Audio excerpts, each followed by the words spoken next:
भाजपा ने उपराष्ट्रपति पद पर राधाकृष्णन की जीत पर हर्ष जाहिर किया है।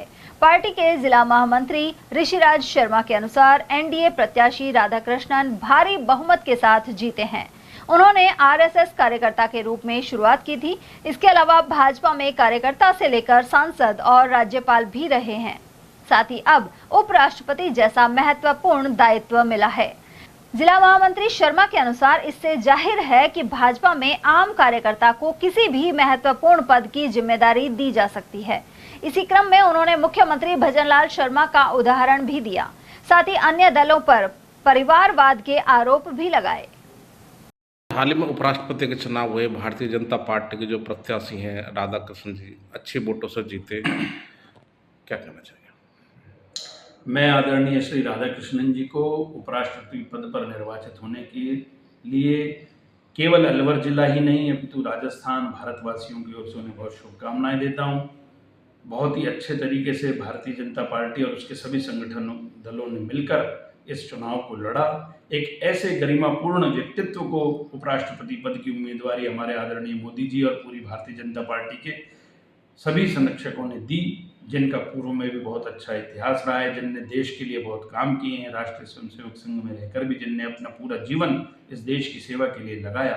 ऐसे श्री सीपी राधाकृष्णन जी को उपराष्ट्रपति पद की बहुत बहुत बधाई। निश्चित रूप से वो आगे भी बहुत अच्छा काम करके हमारे भारत देश की सेवा करेंगे। सर, उपराष्ट्रपति जी जो हैं राज्यपाल रहे और सांसद भी रहे, काफ़ी अनुभव है। आपको लगता है कि राज्यसभा में सभापति के तौर पर अच्छा काम करेंगे और सत्ता पक्ष और विपक्ष दोनों को मैनेज करके सदन को अच्छे से चलाएंगे? बिल्कुल अच्छी तरह से काम करेंगे, क्योंकि उनका पूर्व का अनुभव है। वो पहले 2 बार सांसद भी रह चुके हैं।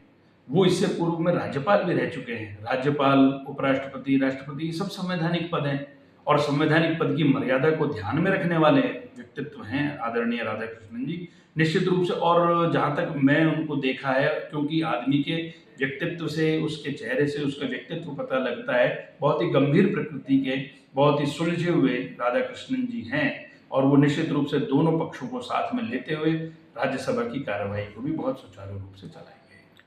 आरएसएस के आम कार्यकर्ता थे, वो सीनियर होते गए, आगे बढ़ते गए।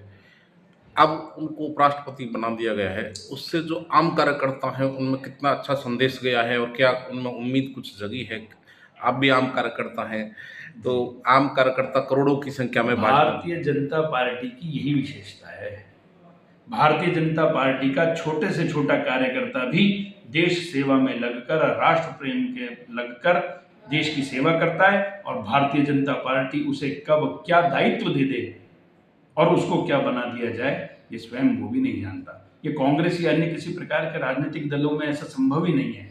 आप देखेंगे कांग्रेस में भी कोई किसी प्रकार से आम कार्यकर्ता को कुछ नहीं दिया जाएगा।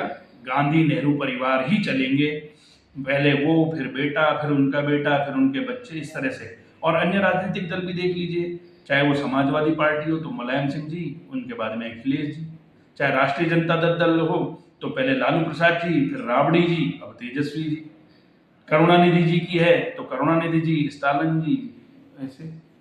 केवल और केवल भारतीय जनता पार्टी ही विशुद्ध रूप से लोकतांत्रिक पार्टी है, भारतीय जनता की पार्टी है, इसीलिए उसका नाम भारतीय जनता पार्टी है, जिसमें सामान्य से सामान्य कार्यकर्ता भी अपनी मेहनत, अपने परिश्रम और अपनी सेवा के बल पर उच्च पद पर आसीन हो सकता है। ऐसे एक नहीं अनेकों उदाहरण हैं, चाहे वो उपराष्ट्रपति भैरव सिंह जी का रहा हो, चाहे वो हमारे प्रधानमंत्री अटल बिहारी वाजपेयी जी का रहा हो, चाहे वो हमारे प्रधानमंत्री मोदी जी का रहा हो, चाहे वो हमारे मुख्यमंत्री भजनलाल जी का रहा हो।